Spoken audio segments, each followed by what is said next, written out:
I'd like to call this meeting of the House to order. We welcome to our quarterfinal round here at the Brad Smith Invitational Tournament at the University of Rochester the following four teams: Hobart and William Smith A, Cornell D, Colgate C, and Vermont H. We expect a wonderful round on the topic of this House would make smokers pay for their own medical expenses. To start us off from Hobart and William Smith, we turn the floor over to Thomas Froelich for an opening Gov speech that is not to exceed 7 minutes. Hear, hear. Thank you very much. Okay, this House would make smokers pay for their own medical expenses. Our case is set within the U.S. government, and the U.S. government is going to enable a government initiative to reduce smoking. That's kind of the framework of our case. Now, what are the elements? We want to make a tax increase, all right? $1 on every pack of cigarettes every American buys. That money, that extra money, will be allocated to educational policy, which will basically improve health classes in 7th and 8th grade classrooms. Effectively, they will be informed by experts and informed of this legal change, right? So every 7th and 8th grader will now know about this and be more able to make smart decisions about their health. So what diseases are we talking about? We're talking about lung cancer, emphysema, throat cancer, etc., etc., etc. We're talking about diseases that the American Medical Association has proven to be connected to smoke.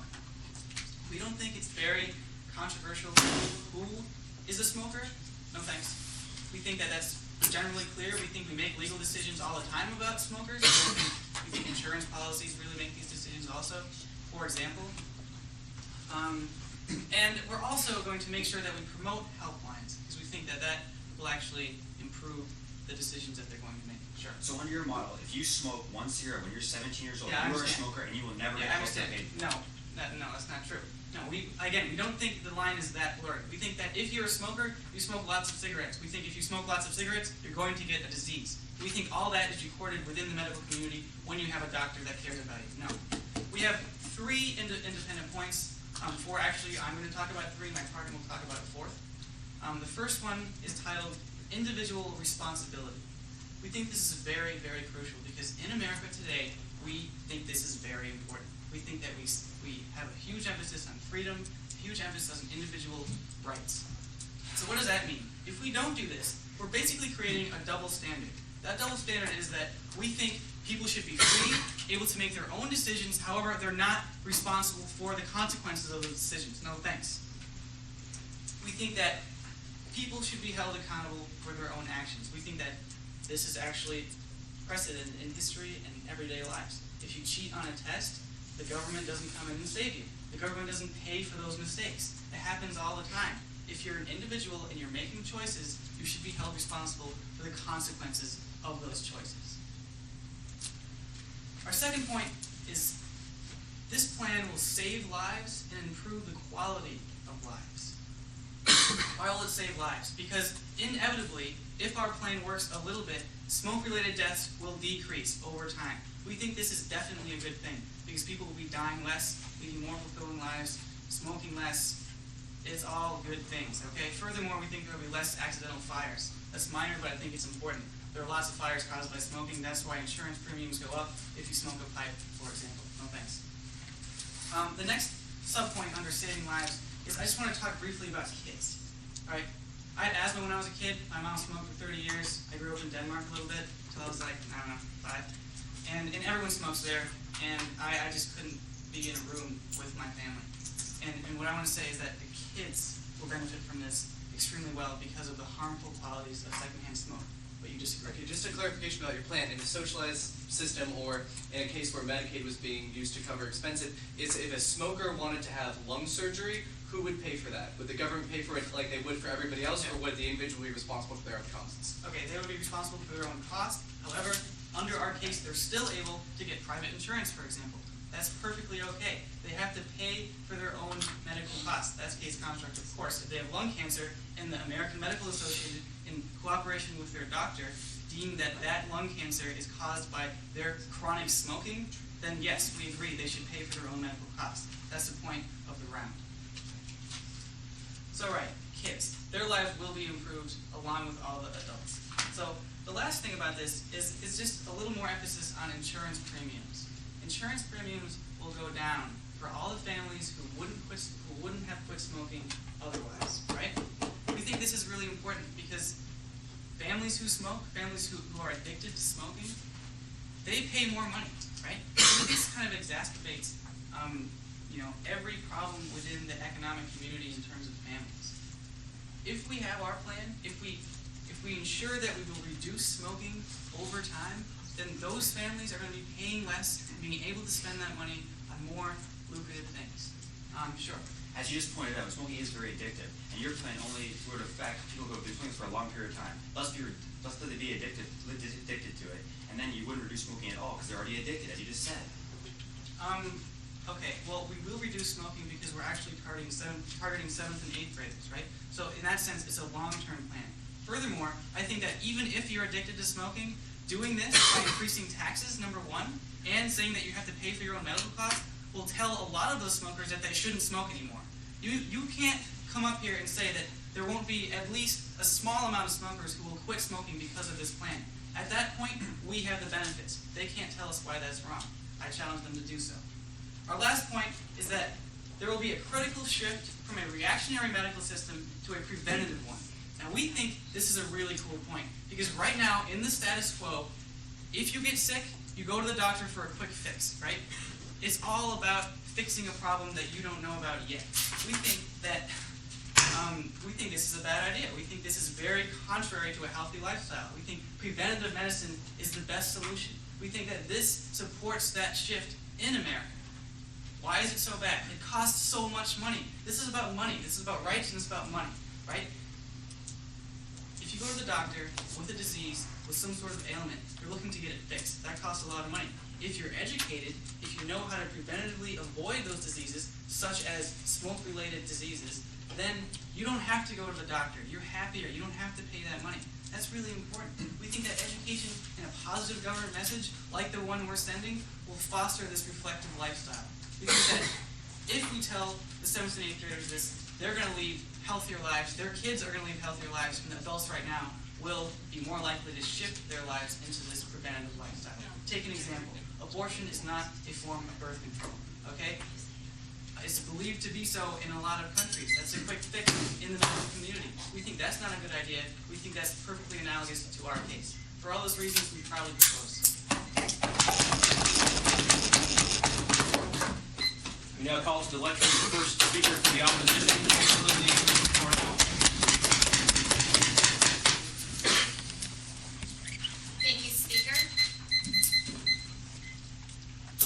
So today I'm going to address the issue that we believe smokers should not have to pay for their own medical expenses.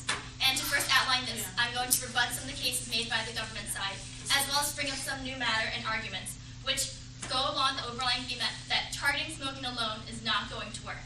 And so I'm first going to start by rebutting their points. And the first point is that people should be held accountable for their own actions. But there are many actions that are not held accountable for now. How about alcoholism? How about other issues that have to do with health and health deprivation? We can't target smoking alone. And the second point they said was this will save lives and improve quality of lives. Well, we believe that there's another way to improve quality of lives that does not involve this resolution they've made, which I will point out later that there's a flaw in. And my partner will also explain better ways that can solve this problem of smoking in the United States. And their third point about insurance premiums and that they are going to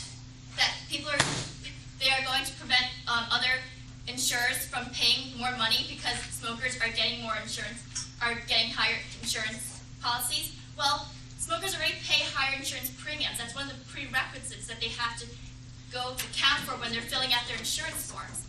Well, but then the people who don't smoke, they don't pay for those. They don't fill out the, oh, I'm a smoker. So that is an illegitimate argument. Going back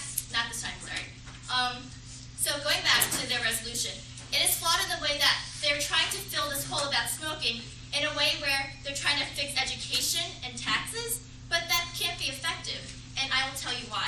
So the first point I'm going to make in this case is that the known causes of smoking and the detrimental effects on your health also have other causes. So, for example, smoking causes lung cancer, throat cancer, emphysema. Well, there are also genetic predispositions to these. There are also other environmental factors. 1 second, hold on. There are also other environmental factors that can contribute to this. I'll take care. The fact that there are other environmental factors that can contribute has nothing to do with the fact that smoking greatly increases all of these risks. But how do we distinguish this? To what extent do we say, oh, this cancer is not caused by smoking and this cancer is? A smoker could have cancer not due to the smoking. So is that unfair? Not this time. And also, smoking causes decreased oxygen retention capacity. Well, there are, as I stated before, there are other factors, such as working in an environment where the fumes are causing us to have this problem. And there are also unexplainable causes of cancer that a smoker might coincidentally have, which would be unfair to them. My second point is that every choice you make will affect your life, which means that setting the boundaries that, oh, smoking causes these problems, there's not a clear-cut way to say what is the cause of this and what is the cause of that. Deciding to live in a polluted area might affect our lung capacity. That might affect the way we breathe and therefore develop other problems that you may attribute to smoking. And also, if we work at a chemical factory, that also affects our health. And then should we attribute that to smoking just because they smoked one cigarette? Or what makes a person a smoker? Is it five cigarettes that they've smoked? Is it like 2 cigarettes a week? How can we distinguish what a smoker is? We need a more clear-cut definition of what a smoker is. And also, again, with the every choice you make will affect your health. Well, exercise, the amount of exercise you have affects your health as well. Today we have huge obesity problems. We also have, from the smoking, problems in diet. And you can't just attribute that to smoking. And there's, yes? Obesity is related to smoking. There is a direct correlation between your obesity rates and the smoking rates. But how can we distinguish the fact that smoking is causing obesity and not the food industry that's causing obesity? How can we separate these two fine lines? They're two really blurry lines, and how can we distinguish what is smoking and what is caused not by smoking? And how do we safeguard these blurry lines to make sure that the smoker who coincidentally got cancer but only smoked 2 cigarettes in their whole life? Can you explain that? Yes, I'll take you. Yeah, I can. We told you that the American Medical Association has drawn these connections, has proven it. The medical community understands cancer to that Yes, extent that I we know can we make this understand case. that, but there are also, as I said, pointed out before, that there are also cases where they're coincidental. So we are saying that, oh, because a person's unlucky, and let's say they were labeled a smoker, but they somehow had throat cancer because they were genetically predisposed rather than from smoking, then they would have to pay for their own medical expenses. And I find that very unfair because, in addition, smokers currently do pay a higher insurance premium plan price because of the fact that, yes? We're talking about public insurance. We already covered the issue of private insurance. Public insurance, they pay the same amount. You have your points. Okay, so as I was saying, the issue with this initiative and this plan is that they're trying to fill the hole with something that's not going to work. There are other ways to find ways to work this, and this is what my partner will point out in the next arguments. But the main point is that this is a very blurry line. We cannot define what are direct causes from smoking, from just only smoking, because these health causes can come from other environmental factors. And these factors include choosing where you live, choose things that are not what we are responsible, things that we can't be responsible for if we happen to be the unlucky person who does that.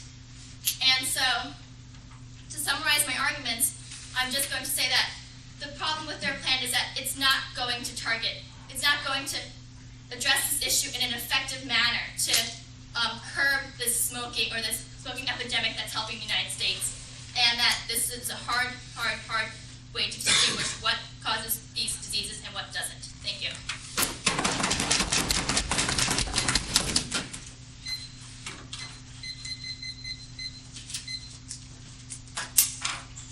Now I look forward to bringing to the podium David Hernandez from Hobart and William Smith to give the second government speech. Before I jump into the flow, there are a couple of things that I really want to say. The first thing that kind of came out of their side is that, this is a bad idea because it doesn't solve everything.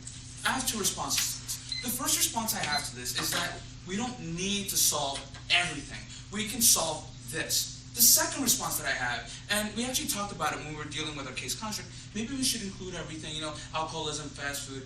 We believe, as a normative position, that if your choices lead to your medical detrimental state, alcoholism, eating fast food, if those later on lead to you having medical problems, then you too should pay for your own care. We don't see how this is contradictory to our case at all. Let me jump into the flow. So the first thing I want to talk about is the purpose of taxation. Why? We think taxation is important because on opposition side, the way that government would be funding said program is through taxation. We believe that taxation, as a principle, is used in order to ensure the social contract. The government does it and has it in place in order to protect the people of its citizenship. We feel that under the circumstance, in order to be able to use taxation, in order to be able to justify using taxation, you need to show how this is a benefit to society as a whole, how it's a benefit to the majority, and not how it's simply a benefit to one individual. No, thank you. That is the burden on the opposition side. What we're going to tell you is that what this is actually doing, it's taking the money that's needed for taxation, it's taking the money that's needed for taxation. It's taking the money from taxation, and it's putting it towards a selfish goal, which we talked about in our first independent point, dealing with the individual responsibility. I'll take one of you. The prettier one. That's me. So you're going to not only tax smokers extra, but you're going to also make them pay for their own care? Isn't that a lot of overkill, or should you just go with one or the other? Is that a lot of overkill? No, we don't think so. You know why? Because people choose to smoke, Mr. Speaker. They don't have to smoke. They don't have to take on these costs. And furthermore, I think that is something that has been overlooked by side opposition is that we also talked about promoting helplines. Why? On our case construct. Why? Because we believe that people at this point are going to be incentivized to stop smoking. At the point at which they're incentivized to stop smoking, there are mediums already available within the community that allow them to stop smoking. There are helplines. There are community advocacy groups. We're promoting them by advertising them more, by bringing that information out there and making it more accessible for the individual. All right, let me jump into her own independent points now, and then I'm going to come back and talk about ours. So she says that essentially she comes up with, let me see what she says. First of all, she says that, again, we're trying to fill this hole by fixing education and taxes, and that there are other causes of smoking. She talks about genetic predispositions. Okay, one of the main oncogenes, Mr. Speaker, that leads to cancer is P54. P54, as an oncogene, has been tied to about 24% of cancers, 24, 25, I don't know the exact numbers. But it, within of itself, does not cause cancer. You need to do it, or you need to have it in conjunction with many other things. There are some genetic diseases, no thank you, such as, for example, Alzheimer's, that come about later that are directly caused by genetic mutations. Lung cancer, emphysema, the ones that deal with smoking are not. They are not simply caused by these oncogenes. They are not simply caused by these genetic predispositions. The genetic predispositions make you more likely to have this, but they are not the cause. At that point, we can actually contact all of our analysis dealing with, there are other things that affect you. Every choice affects you, kind of like the same thing. She kind of, her 2 points are actually one, because she says there are other causes, and therefore every choice affects you. Okay, so she says, what makes a person a smoker? She talks about the food industry. What we say, Mr. Speaker, is that, yes, we agree that every choice does affect you. And we agree that every choice should affect you. But what we're willing to say is that you should take the responsibility for your choices and take the good and the bad that comes along with it. That is where we go with that. They come up here and tell you, we don't know. We don't know what causes this. Well, Mr. Speaker, I just explained to you how we do. I told you that these kind of other conditions within themselves cannot cause the disease. There is a determinant factor.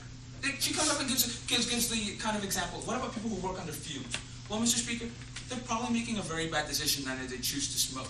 Because if their body's already being affected negatively in that kind of environment, if they're smoking, they're not only hurting themselves, they're hurting their potential children. they're hurting their potential mate because they're actually shortening their life in the long term. And we think you don't only need to look at the rights of the individual being affected, but you need to look at the rights of those that are around them. No, thank you. Now let me jump back onto K-side, because I think that it was completely rebutted, and I think that she had a couple of kind of glossy refutations to our analysis. Our first point deals with individual responsibility. Her response to this is again, what about alcoholism?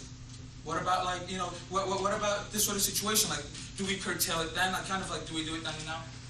At the very first minute of my speech, I already told you, why not? It doesn't contradict our case. We can do both. Why don't we do both? I think we should as a society. So again, it still stands that an individual should be responsible for his or her own actions. I'll take you again, Sam. Regarding your thing about tax and education, isn't this status quo? Don't most states already put an extra tax on cigarettes that goes to education?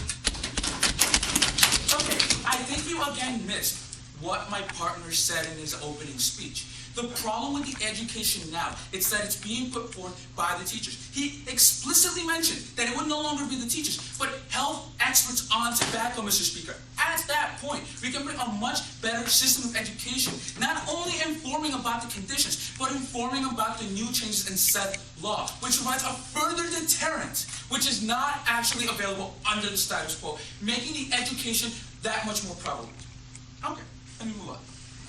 We have the practical benefits. It saves lives. We deal with kids.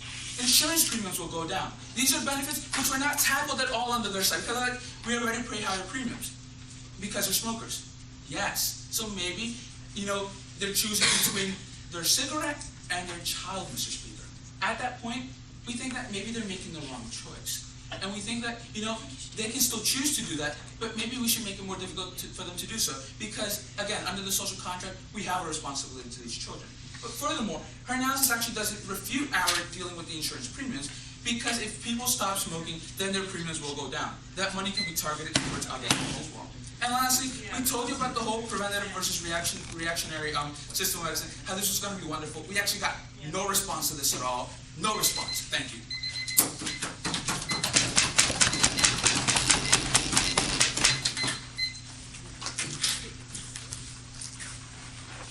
Now welcome to the podium from Cornell, Mr. Isaac Todd, to give the final first half of the day, not to exceed 7 minutes. Thank you, Mr. Speaker. Now I'm going to raise my points based on this main statement. Yes, there is a problem. This is not the way to address it. Okay? First, I'm going to tell you what the problem is. There is a problem right now that people who have been smoking for many years are getting old. This smoking has caught up with them. And this and other factors has caught up with them, and now, as elderly people, they are a burden on our health system. Okay? That is the current situation. Now, how do we get here? Back when these people first made the decision to start smoking, there was two different things. There was one, a lack of knowledge, and a culture that stimulated the need, it increased the likeliness of smoking. The culture that encouraged smoking. Culture that made smoking seem like it was a good thing to do. Now, this, in conjunction with the lack of knowledge, has been in these people, and now, after many, many years, this has an effect on our health system. That's how we got here. Now, what is the government trying to tell you? They're trying to tell you that we need to make these people accountable. We need to make them responsible for their actions. But you know what? This doesn't work. Accountability doesn't apply in this situation, because in order to make someone accountable, in order to make their accountability work, you have to make them accountable and know they're accountable before they start their actions. Okay? Right now, you can't make them accountable because they've already done those actions. They're already sick. They are already in this situation. That is not going to work, because accountability only works if they know they're going to be held accountable, and you have to curb your actions to meet that situation.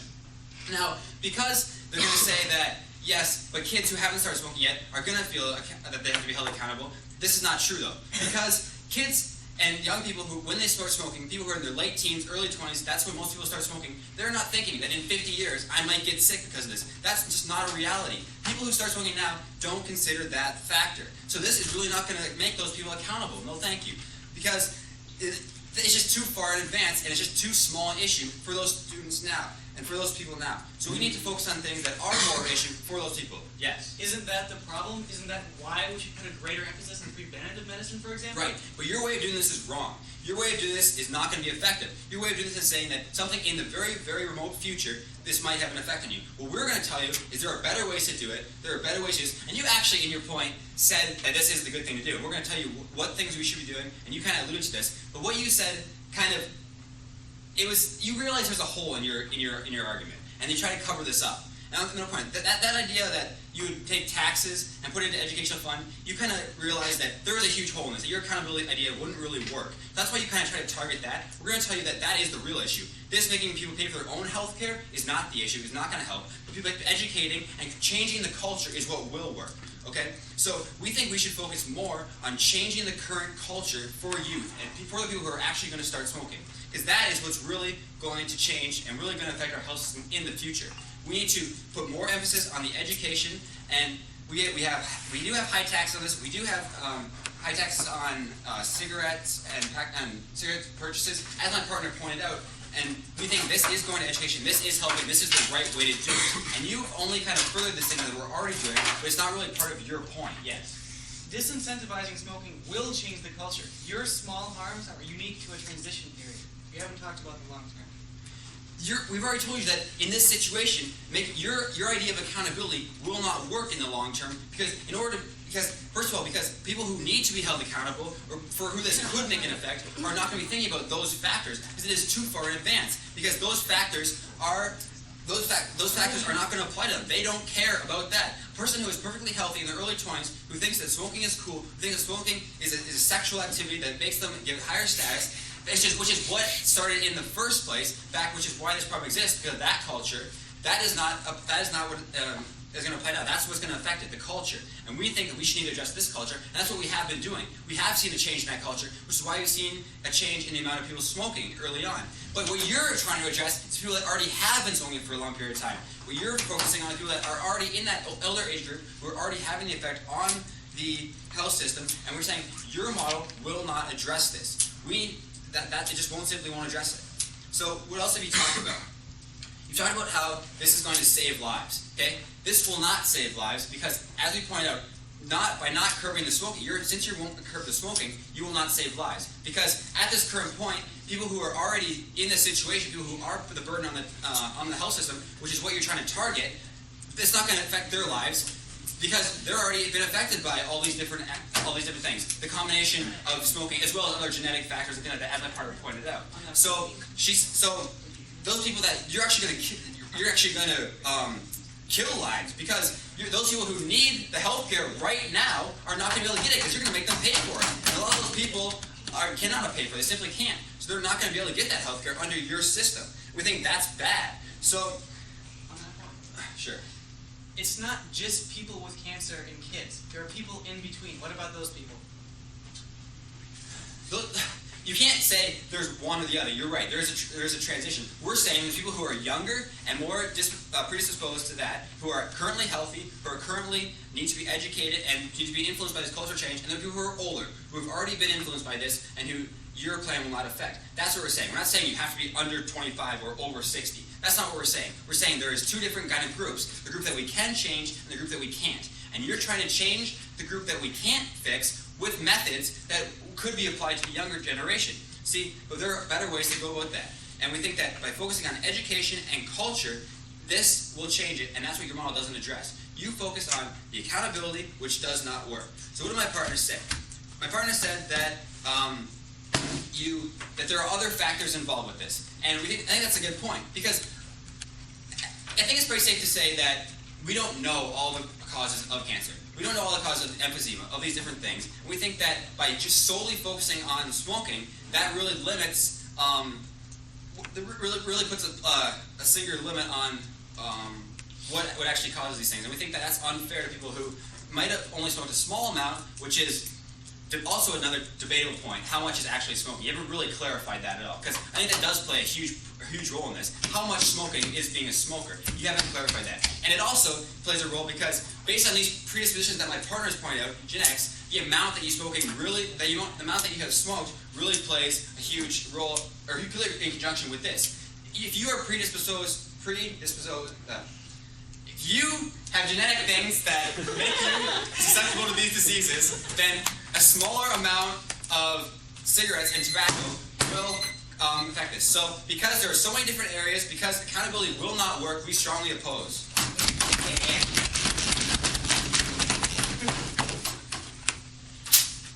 We now kick off the bottom half of the table here by inviting to the floor from Colgate Andrew Pike, represent the second government.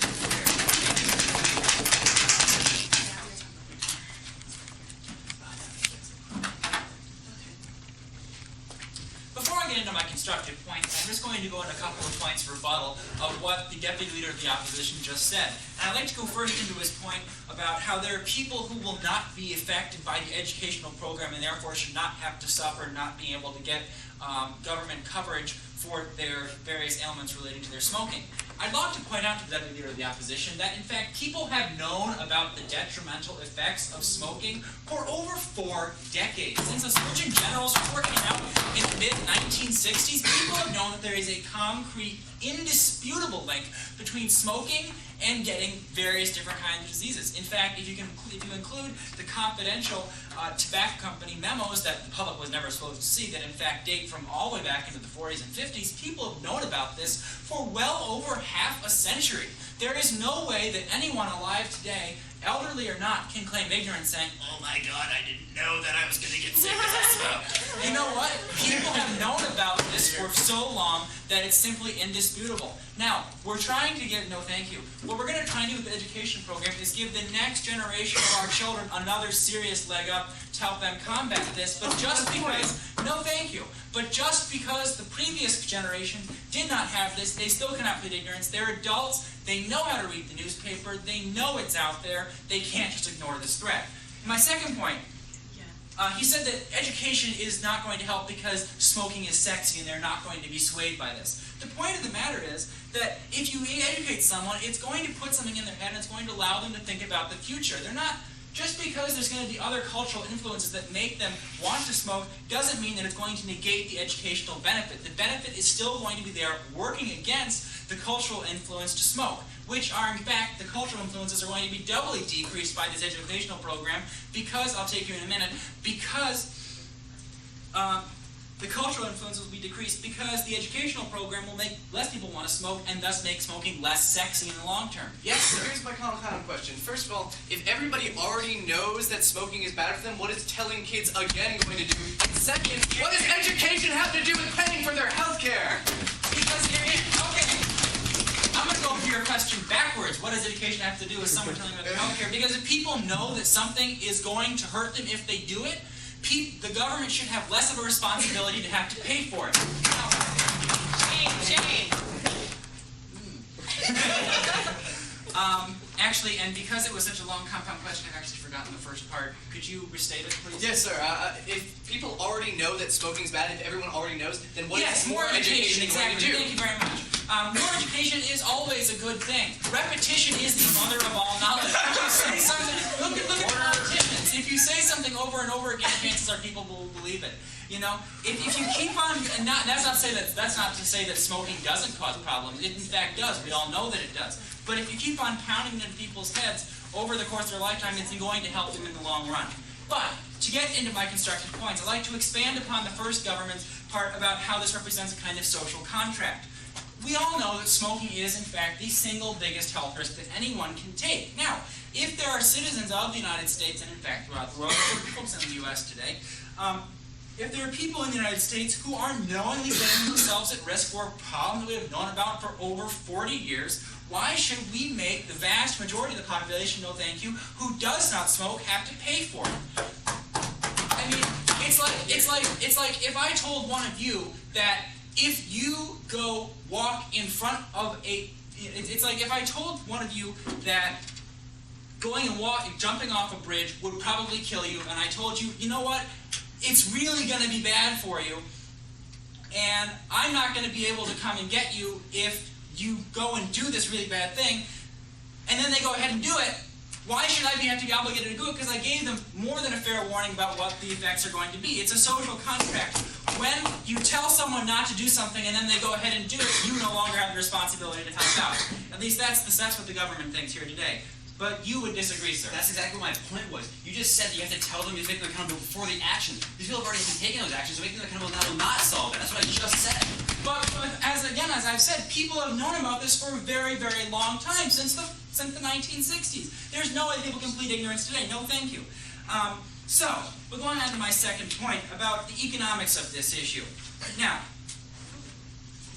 I think that we really have to look at the current economic situation in the United States today. Now, I'm not going to go into the typical thing about how we're going to spend $700 billion to bail out companies. Now, I'm going into something different here.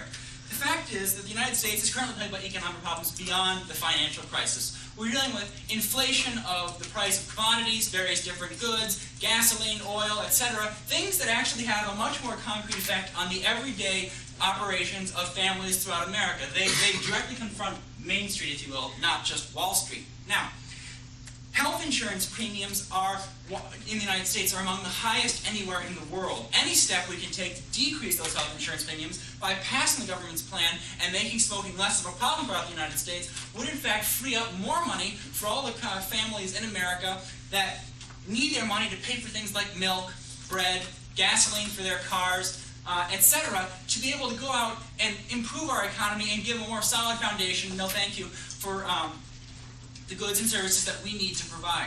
We need to be able to do this to free up more funds so that Americans can get back to the standard of living that they need to enjoy. No thank you.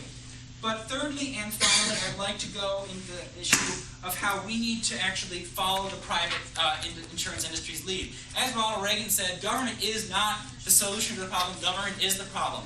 The government needs to look at the example given by private industry over the past few decades of how they've treated smoking and apply it to ourselves. Private insurance industries look at smoking very punitively. It increases the insurance rates for almost every single kind of insurance there is. Health insurance, life insurance, home insurance, auto insurance, all because smoking can in fact increase the probability that something bad is going to happen with that related to that policy. So, and by the way, to address the first opposition's point about how, well, what's the guide for depending if someone smokes or not? Private insurance obviously has some kind of standard to use because if you look at the commercials, they say, are you a smoker or not? This is the rate you'll get, and this is the rate you'll get if you're a smoker. There's obviously some kind of mechanism in place for that. Why don't we just copy that? So there are plenty of ways. The private insurance is already taking care of this. We can copy this example and show what's good. So, because people need to take responsibility for their actions and enforce the social contract, because it's economically imperative that we do so, and because private insurance already dealt with this problem and we need to follow their lead, you need to side beside government today. Thank you. We now welcome Daniel Goldschneider to the lectern, representing Vermont in the first speech of the second opposition.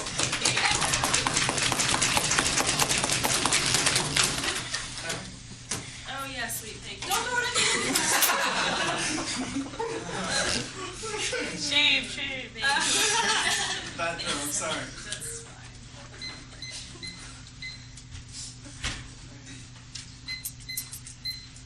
Okay, so first I'm going to do a really quick rebuttal, and then I'm going to go into my points. Okay, so the first point that they made that people know about the problems of cigarettes, and it's been around for a really long time, so education will help them.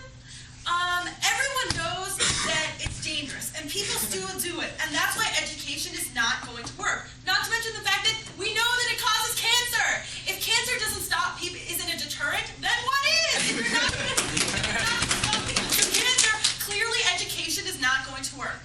Their second point that I'm pulling out is their assumption that they're linked to Medicare, and that paying for healthcare is that paying for healthcare will be paying for Medicare will be lowered if we have education because less people will smoke. But this is the status quo. This is what we do already. We already have education programs and people still smoke.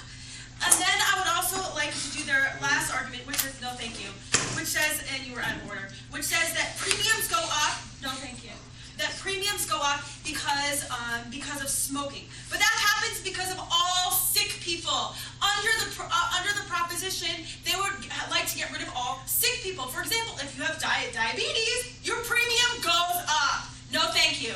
Okay, moving on to my first point. I would like to distinguish our argument as we're going to do more we're going to analyze this debate in more of the principles that are involved. We don't want to talk about diabetics and who's smoking and all that crap, because that's not what our side views as fundamentally important. We think we need to be talking mainly about the victim in this situation. Okay, so going into my first point, which is a little bit of an introduction, and then I'll get more into my points, and I'll signpost as I go.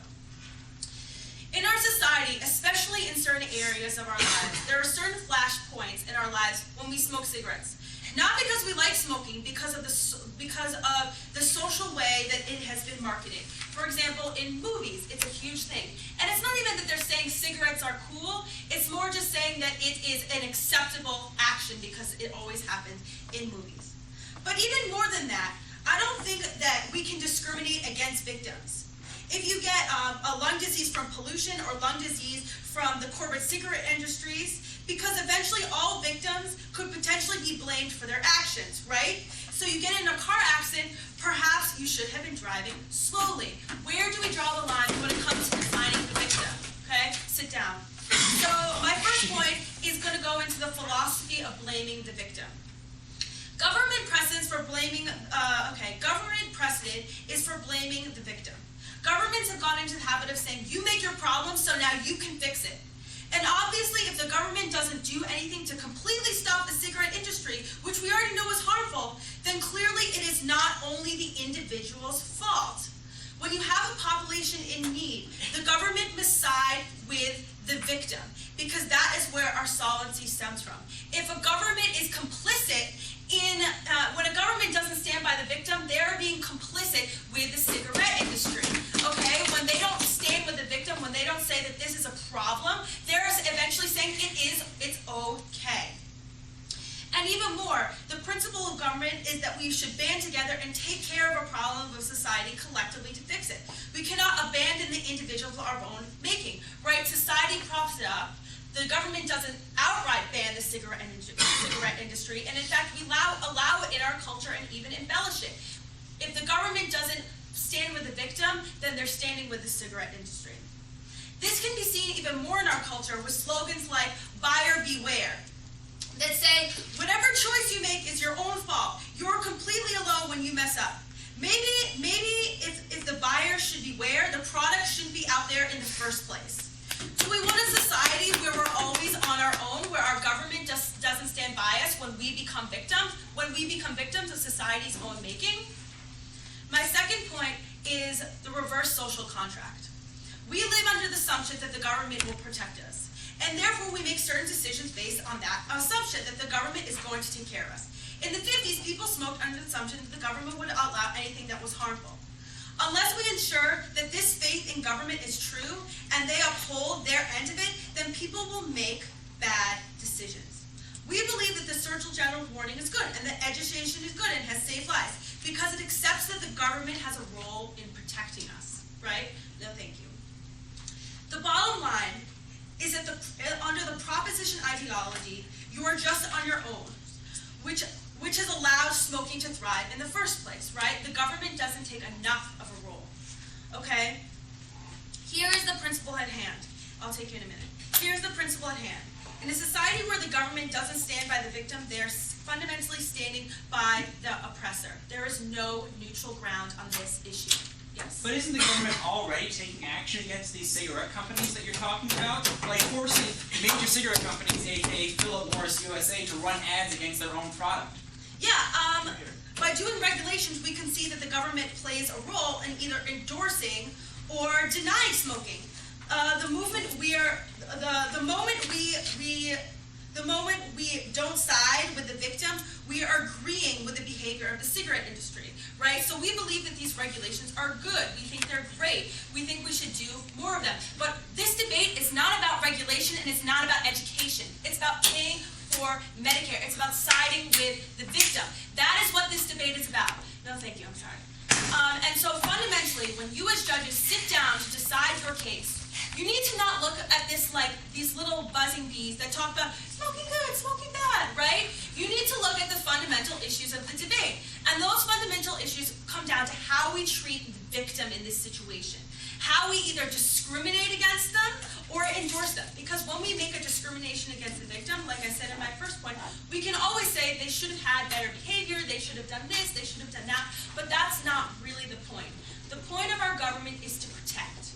The point of our government is to be the fundamental, when we have a social contract, is to be the fundamental ruler, and not the fundamental ruler, but to be the one that is there to be almost like giving us a hug, hugging us with their help, right? And what I wanted to come down to this for you in this debate is this fundamental idea that when we don't side with the victim, we are siding with the cigarette company. Do you as individual people in this room want to side with the cigarette companies? I say no. Side with the government because we are for the health of the individual.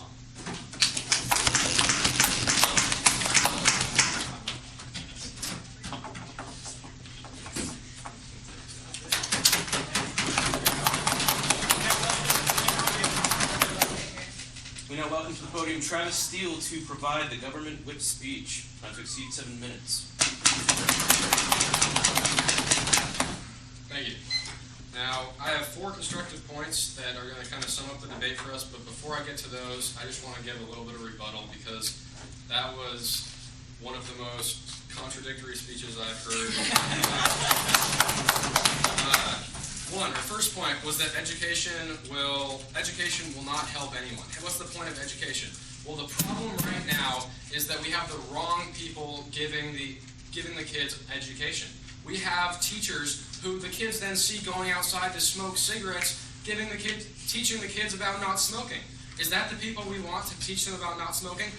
First Prop has already stated in their mechanism that we will take in healthcare experts, that's doctors and that's nurses, to teach these kids about healthcare and about smoking. That completely negates your point about how education will not help us. That doesn't make any sense. Next, her next point was that smoking has no causal effect on diseases. This is the most ridiculous statement I've ever heard in my entire life. Because smoking has been proven in every study in the last 20 years, in the last 40 years, to cause tremendous amounts of diseases. Her next point, Hollywood does it, why can't we? Well, just because Hollywood, are we going to base our national policies on how Hollywood acts? It makes 0 sense. Okay, her next point. This is a great analogy for our side. If you get in a car accident, maybe you should slow down. Well, if you were speeding, maybe you should slow down. And the people right now who are speeding are the people who are smoking. They're knowingly putting themselves and others at risk with their actions, and it's their responsibility. If you're speeding and you get in a car wreck, it's your responsibility, and if you're smoking and you get lung cancer, it's your responsibility. No. Next point, buyer beware. Well, are we going to take out, there are millions, literally millions of products right now that have buyer beware on them. Are we going to take out all those? I mean, I think that point's ridiculous as well. Her final point, and this leads me to my first constructive point, is that the government has a role to protect us. But, as I will show now, the government is absolved of their social contract if the person who is doing these actions knowingly puts themselves or others at risk. Because they are essentially breaking the social contract, which states that they will do what is the best for their society. In a sense, the greater good of society is more important in this case than the welfare of a few irresponsible people. Now, the 4 points I want to make is the burden this puts on individuals, which is how it should be. They're saying we should put it on society. We want to put it on individuals who are irresponsible. That smoking is a proven influence, which we have shown. That people have known about smoking for a long time, so there's no excuse for continuing to smoke for the last 40 years. And the economic impact, as my partner showed, of what making smokers pay for their own bills will have on them. Okay, so my first point is the burden on individuals. Shouldn't the burden of someone, as I said, who gets in a car wreck and is speeding be on that point? Yeah. Okay, so someone was driving fast, or maybe not driving fast, and they get a car wreck. Oh, so someone gets lung cancer from pollution. Maybe they should be wearing a gas mask. You're conflicting there is direct causes and indirect causes. And a direct cause is you speeding fast and you getting in a car wreck. An indirect cause is the society that you are in putting out fumes and you not wearing a gas mask. That's an indirect cause, and that's not a valid point in this argument. Anyway, as I was saying, bailing out individuals who make these bad decisions, it sets a bad precedent. It's just like right now how we're bailing out the financial markets, and you're setting a bad precedent that people can continue to act in a socially irresponsible manner. And it's just not okay to bail out these people. It sends a message that social irresponsibility is okay. Smokers who have problems and have economic harm befall them, that's their responsibility. So anyway, so On I that beat the point. responsibility horse dead, yes. But you still have not addressed the issues that occur when the causes are not from smoking, but lead to the same diseases. How do we safeguard those people who coincidentally have Okay, those diseases? I'm getting that. That's my next point. Thank you for bringing me to my next point. My next point is that smoking is a proven influence in numerous types of diseases. So yeah, you can't say if 10% of all people will at one time, or 20% of all people will at one time get cancer in their lives, and when you smoke it goes up to 40% of all people, you can say there's a direct causal relationship there. I mean, maybe you're right. Maybe there are a few people who, in this case, will end up getting hosed. But that was my key message at the very beginning of my speech. Is that in this case, the greater good of society is more important than the welfare of a few people. And it's just fact that you can't place these burdens of numerous smokers on the entire society. It's not fair to people, and it's not fair to the people in our country. Okay, one of their main points, and this was a key point of clash, is that, and especially in the first side, and then kind of came over to the second side, is that people have not known about this for a long enough period of time to really change their behavior. This is not true. We look where everyone pays the same amount. It's just not fair. When you have less healthcare costs, you're going to have more money for other important issues. One of Obama's key, I mean, this is new, but I don't know. Obama's key healthcare issue is about how healthcare is too much, and it's partly caused by smoking. So it's a key issue right now in our economy, and it's not worth bailing these people out. So, to conclude, burden on individual is not okay in this instance. Smoking is a proven cause of numerous diseases. People have known about it for too long for anyone to use the excuse they didn't know about it, and there's a huge economic impact. Thank you. We welcome you finally for the final opposition whip speech at the podium from Vermont, Sam Natalia.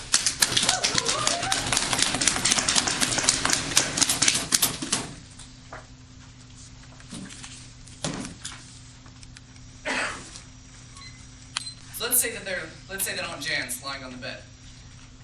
Which of these is going to sound better to you? The government that says it's your own damn fault, take care of yourself, or our side which says yes, we'll help you, Aunt Jan, because we value you as a person and as a member of society, and we don't think that you're fundamentally different from anyone else in this situation. So, what I'm going to do is break it down. First, address the very minor pragmatic issues of the debate and weigh those out, but where the debate really took place was a philosophical ground, a moral ground. What should we do? And that's why my next 3 points are going to be on the questions of when should a government discriminate? Are smokers victims? And how should a government treat victims? But first I'm going to get right into the pragmatic way off. So, aside from the highly irrelevant point of education here, what we're talking about is the impact on somebody who is in the bed, on somebody who is dying or needs treatment. And that's where it's going to happen. So who's going to win and who's going to lose? Who's going to lose is the person in the bed who's dying, who we say we're not going to pay for them. They're going to either lose money, or what if they can't pay? And is it an acceptable cost to society to lose a human being because we don't want to pay for it? Then who wins? And on this side, they said, who wins is all of us, because we all get to pay maybe $5 less on our insurance premium so that these guys can kick off and we won't have to take care of them. But I don't think that's an acceptable answer. Even if it was $40, even if it was $100, I think that I would gladly pay that to know that the principle of health insurance is being served here, that we're all in it together. And that's why I get right to my fundamental question of when should a government discriminate? And the first thing that came out about this was that, is there a line? And this is a very valuable question.